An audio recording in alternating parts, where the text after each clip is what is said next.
নিস্তব্ধ মাঠ, সীমান্ত ঘেঁষা গ্রাম, আর তার নিচে লুকিয়ে থাকা যুদ্ধের অবশিষ্ট মৃত্যু। থাইল্যান্ডের সাকেউ প্রদেশে কম্বোডিয়া সীমান্তের কাছে সেনা ও মাইন অপসারণ দলের এক অভিযানে উদ্ধার হয়েছে একাধিক অবিস্ফোরিত BM-21 রকেট ও গোলার ধ্বংসাবশেষ। এই আবিষ্কার সামনে এনেছে যুদ্ধ থেমে গেলেও বিপদের যে ছায়া এখনো মুছে যায়নি। থাই মাইন অ্যাকশন সেন্টার TMAC এর সদস্যরা দ্রুত এলাকায় নিরাপত্তা নিশ্চিত করতে নামে। কৃষিজমি, খোলা প্রান্তর সবকিছু খুঁটিয়ে পরীক্ষা করা হয়, কারণ একটি ভুল পা মানেই মুহূর্তের মধ্যে প্রাণঘাতী বিস্ফোরণ। এই TMAC কর্মকর্তা জানালেন, স্থানীয় মানুষ খুব আতঙ্কে আছে। তারা ভাবছে আরও বিস্ফোরক থাকতে পারে, তবে এই অংশটি ইতিমধ্যেই বিস্ফোরিত, এতে আর তাৎক্ষণিক ঝুঁকি নেই।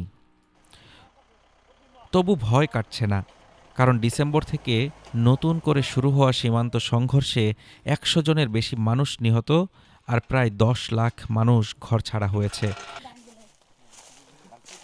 যুদ্ধ থেমেছে, কিন্তু তার ক্ষত এখনও তাজা। চীনের মধ্যস্থতায় থাইল্যান্ড ও কম্বোডিয়ার শনিবার একটি যুদ্ধবিরতিতে পৌঁছায়।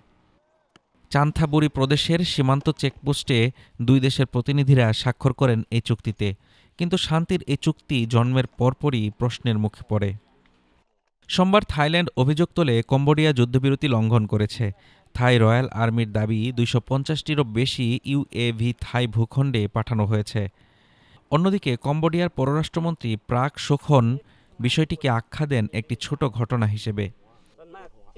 ৭২ ঘণ্টার প্রাথমিক যুদ্ধবিরতির মেয়াদ মঙ্গলবার শেষ হলেও এখন পর্যন্ত দুই পক্ষই অস্ত্রের টিগারে হাত রাখেনি।